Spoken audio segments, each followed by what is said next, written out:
What is going on, boys? I'm here to give a deck and fight of my Prisms build. You may be wondering who am I as to show you how to play Prisms in CardFight Vanguard, other than, you know, that right there. But I'm just some guy. It's just some guy who likes Prisms a lot. I ain't no different fight, but I will show you my list and other people's lists, the cards that you should and shouldn't be using, and strategies of how to use them. So I'll be showing you 3 matches today. During the first one I'll show cards and lists, game 2 my list and my cards, and then game 3 strategies on how to use my build. So let's just fucking jump into it. Oh, I said fuck. I guess now that all the children are gone, let's actually get into it. So as for the cards that could be used in a Prisms build, the only grade 0 you should be using is Koro, because it synergizes well with Labrador.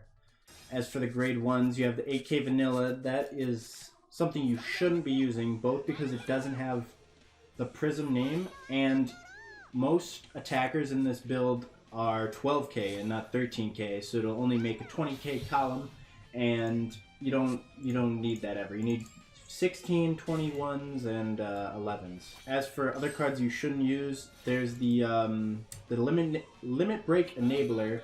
I don't know what her name is. Rian.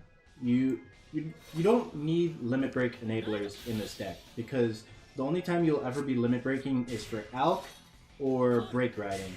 And if you're break riding, then the limit break enabler won't do anything. And the only other thing is Labrador. And by the time that you're actually using Labrador by herself, you should have already break road. So that's 4 damage right there. And then if it's the turn after that and you have to do Labrador again, then there's no reason you wouldn't already be at 4 damage. And lastly, there's the old PG, which I feel like I'm sort of in between on which PG I prefer. Because, yeah, the Limit Break Enabler one, the new one, lets you Limit Break Ride. But getting put from 3 to 5 by a random crit kind of sucks. So I'm like, I don't know which one I prefer. You also have Lete. I don't know how to pronounce it. But she is, you can Soul Blast one and give her plus 5k when boosting Labrador. Now, that's not very good on its own, because when you're using Labrador by herself, right? If you break ride, she's already at 21k, and then if you call 3 prisms, she's at 31k, so you don't need a boost anyway. And even if you don't break ride, she still becomes 21k if you call 3 prisms, and what's the booster going to do then? The only time it would matter is if you can't get 3 prisms onto the field, but even then you don't have a crit, so then what do you need it? What do you need it for anyway? The only reason you would maybe run it is if you need another card with the prism name. Now, this is one thing I'm torn on. The Pearl Sisters. I feel like you don't have enough draw power in this deck, but if you play 9 draws, you have not enough offensive power. So it's like, it's this weird balancing act of trying to get more power with enough draw power, but it's never even. You know what I'm saying?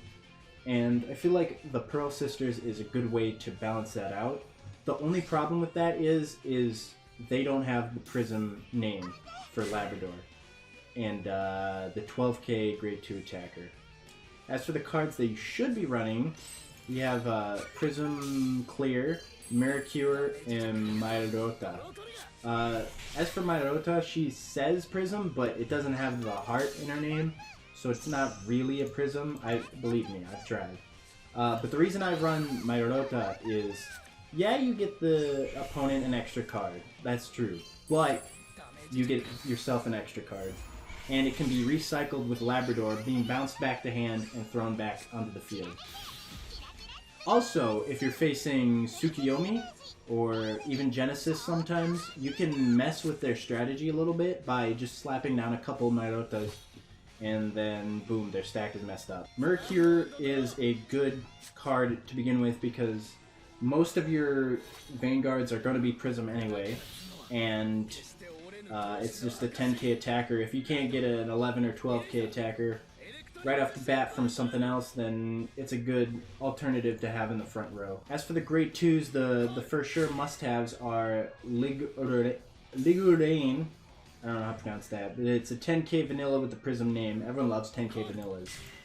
Celtic, because it's got the same ability as Prism Promise Clear, in which you can, when returned to hand, Soul Blast 1, give a unit 4k.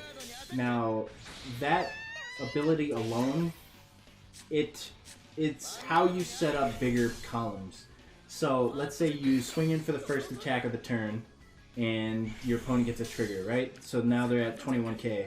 If you have a 12k attacker plus a 7k, let's say clear, and you bounced a Celtic or clear back to hand and use their effect, and you put it on that column with the 12k, then boom, right there, that's a 21k column. Speaking of 12k attacker, the Lumiere is when your opponent, or when your Vanguard is a Prism, this gets plus 3k on your turn. So it's a 12k attacker. Same with Scotia, except you don't need a Prism Vanguard. You just counterblast 1. So I feel like Scotia is a good card because you don't really counterblast that much in this deck. There's some cards that you can throw in to do counterblast, but other than that, you really don't use it that often. I found myself at the end of games with 4, 5, even 3, 4, even 5 counterblast unused, so it's a good alternative, and you don't need a Prism Vanguard unlike Lumiere. So those are the for sure's. Other Prisms, Rosa, if you have a unit with limit break, this unit gets plus 3k.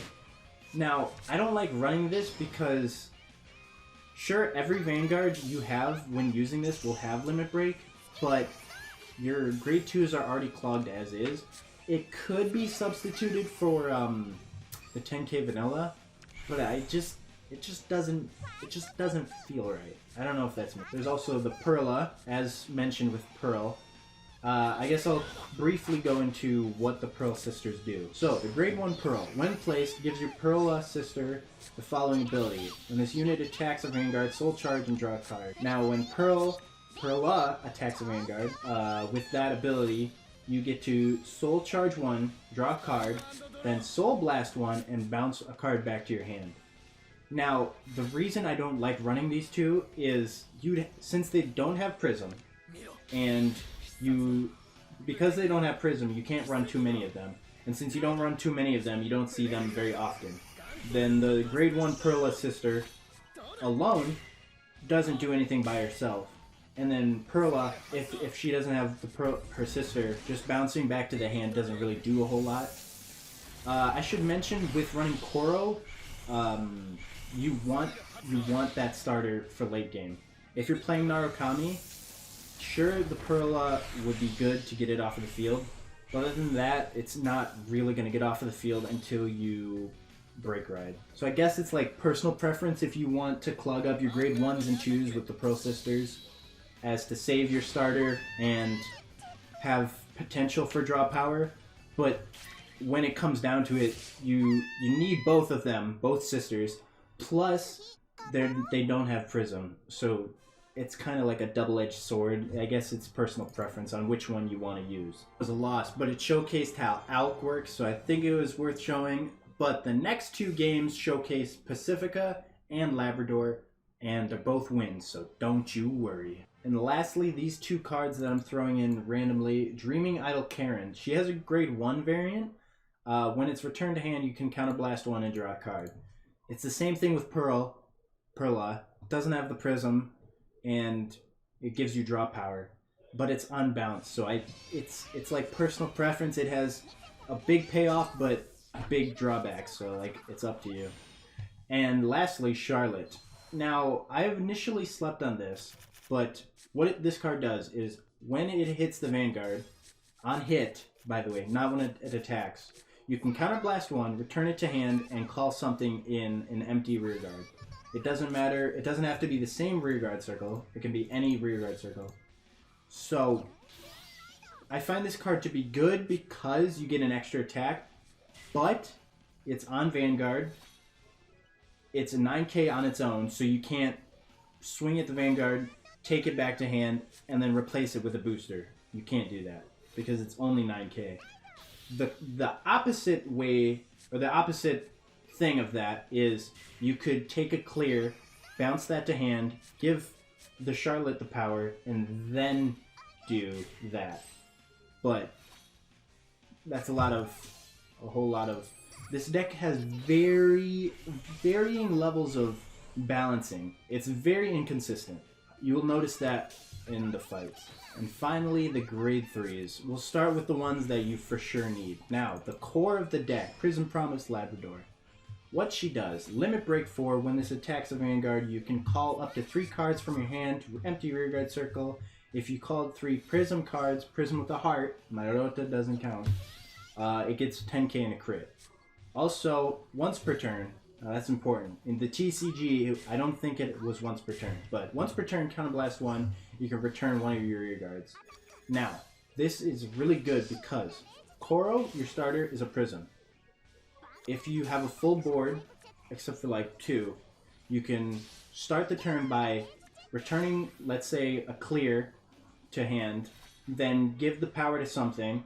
Then you can use Koro's ability to return itself to the hand, and then boom, right there's 2 prisms, which is why the Koro is important when you're fighting like Narukami or something, and it can be really heartbreaking if they retire it. The 10k in a crit, that's very, very, very important because they have to be Prism. They have to be.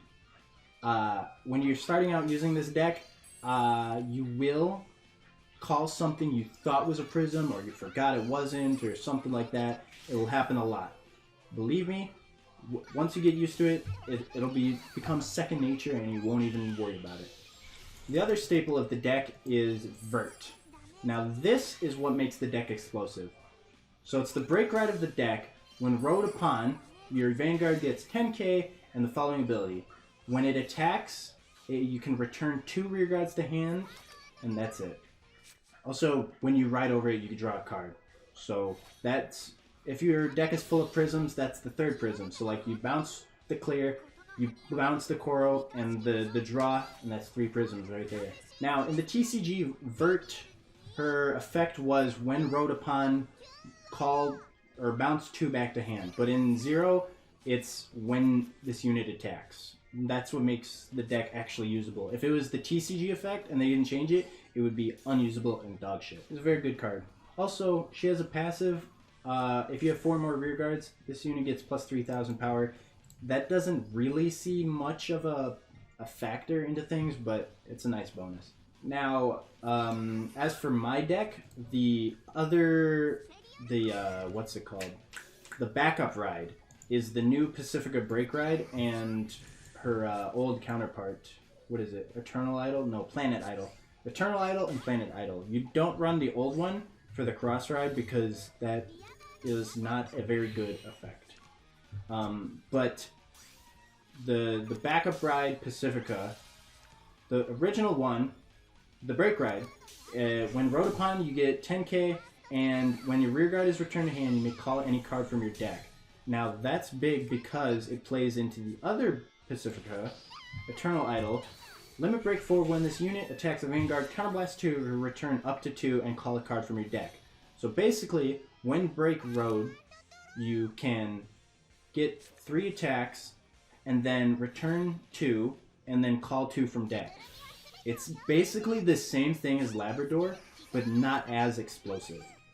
So with Labrador, you get a crit and 5 attacks, but here you just get 5 straight attacks, no crit. Basically, you just use them as a backup ride.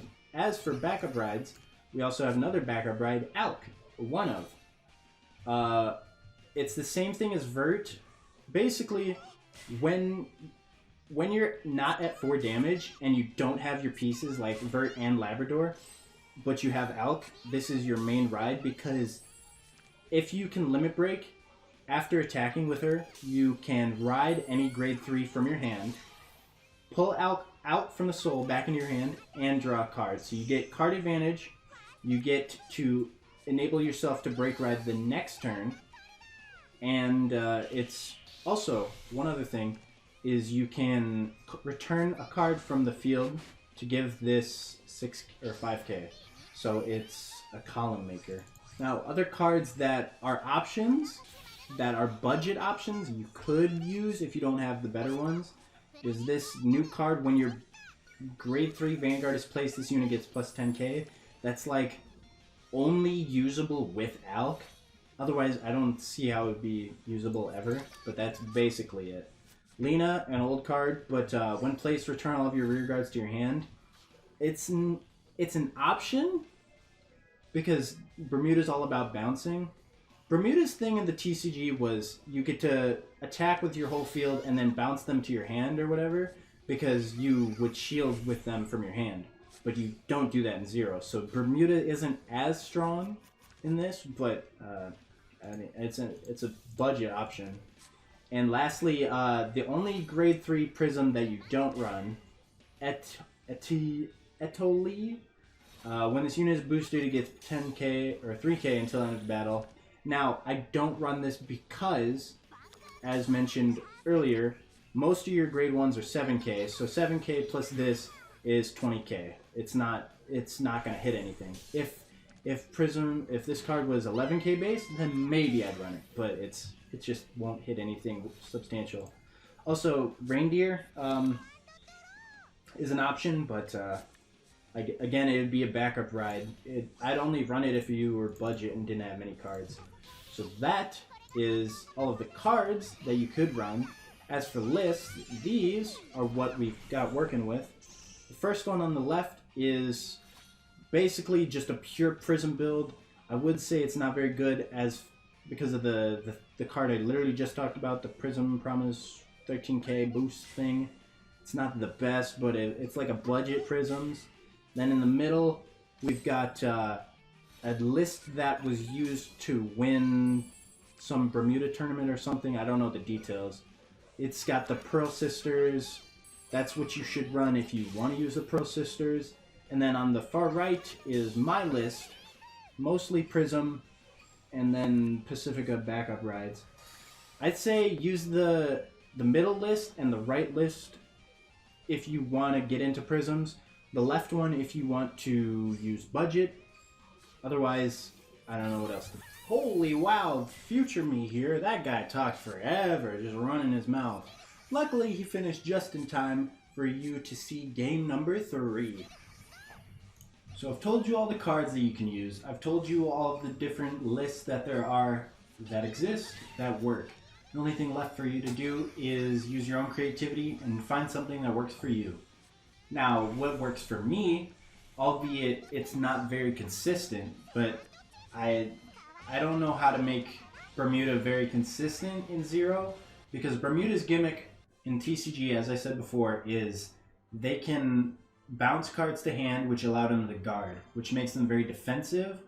But in Zero, defense is just on the field and PGs. So, like, I don't know what that... Until we get Prism Duos, I don't think Bermudas are going to be very good because of Yarmo, which is a very, very good card. But anyway, I'm going to be watching this game, the third game, while talking. And I'll try to explain how I play my deck, the way I play it. And it usually wins games. Obviously, it can lose. Obviously, there's stuff that's out of your control. But I'll try to explain, like, my mulligans and stuff.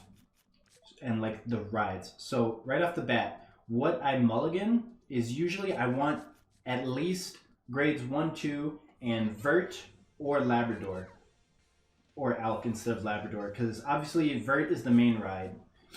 And then going into the first turn, the only thing you want to ride as your grade 1 is Marota, because you don't want to give your opponent too many cards, but giving them a card right off the bat, if you get a lot of Marotas right on the field, it makes them overdraw and then just just dump a card right on the first turn.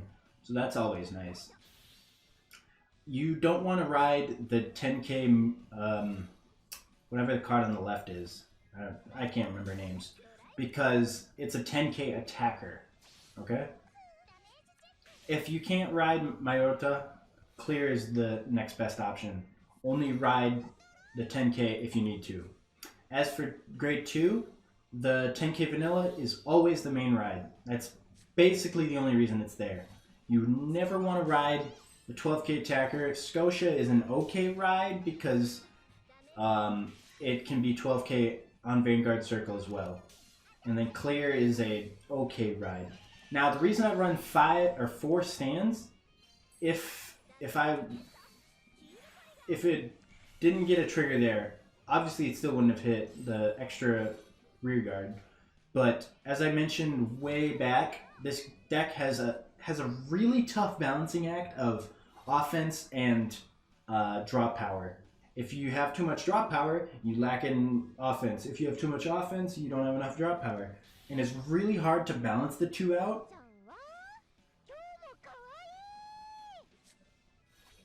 It's really hard to balance the two out while maintaining a good level of consistency. I've tried 9 draw, I've tried 5 draw, 4 stand, I've tried the Pearl Sisters with both those options, and I feel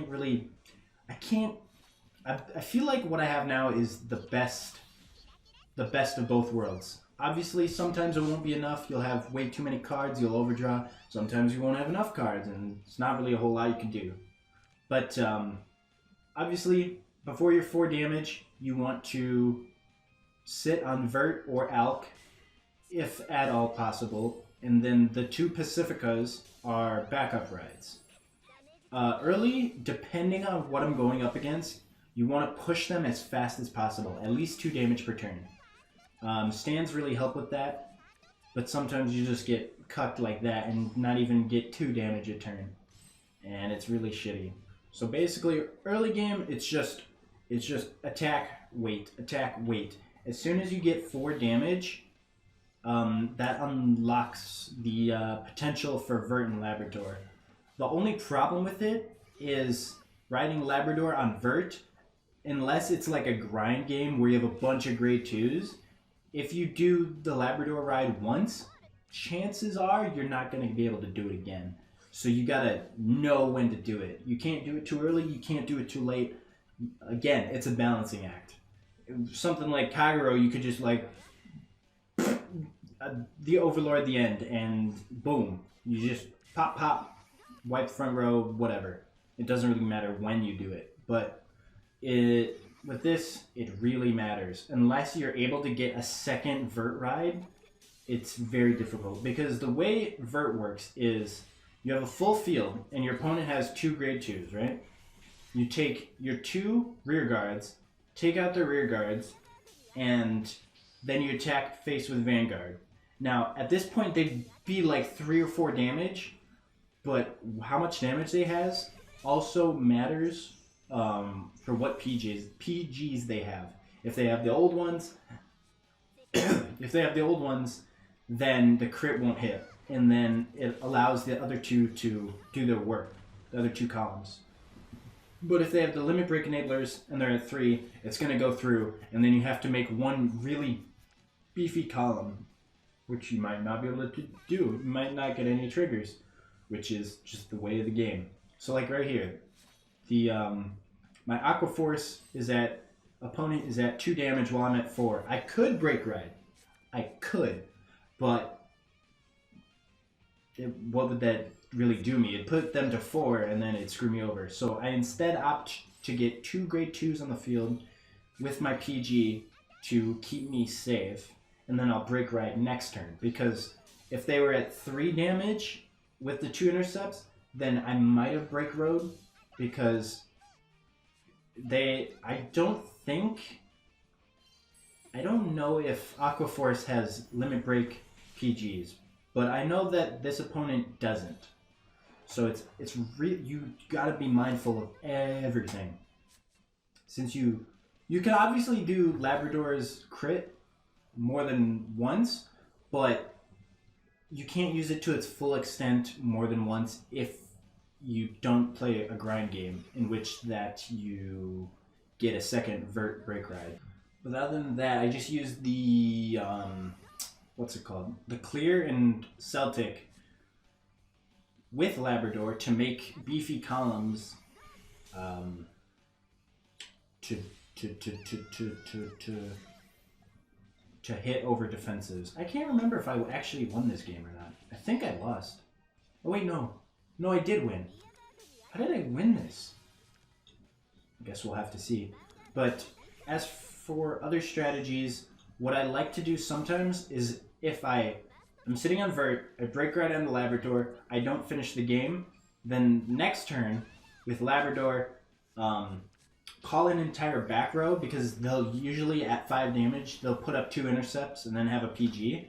If you just throw down 2 rear guards in the front, pop pop, and then swing face, you can still call an entire back row. It doesn't even have to be grade 1s, and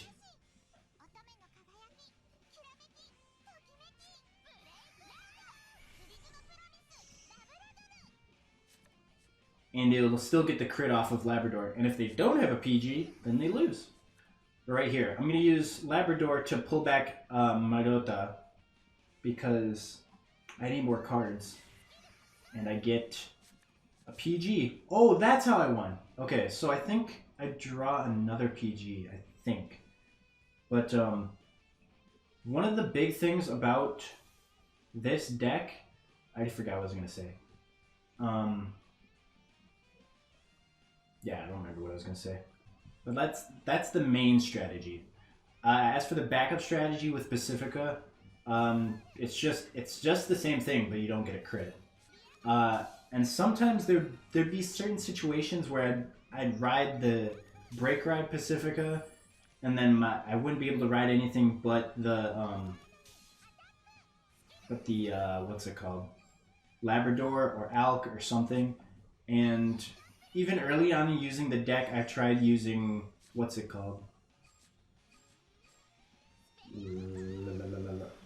Vert, or no, Pacifica onto Vert onto Labrador, and it's just a mess. Oh yeah, this is how I won. Drive PG, I think? No. So I didn't think this attack was going to get PG'd here, which allowed me to put them to 5. That heal actually saved me the game, I believe. Yeah, that's how I win. Because I think, no. Because I was like, if they cross ride onto the other glory, I'm just done. I lose. But I don't remember what happens. Let's find out together, shall we? Glory. Yeah, there it is. I was like, yep, I lose. It's over. Look, you can see me freaking out with the mouse.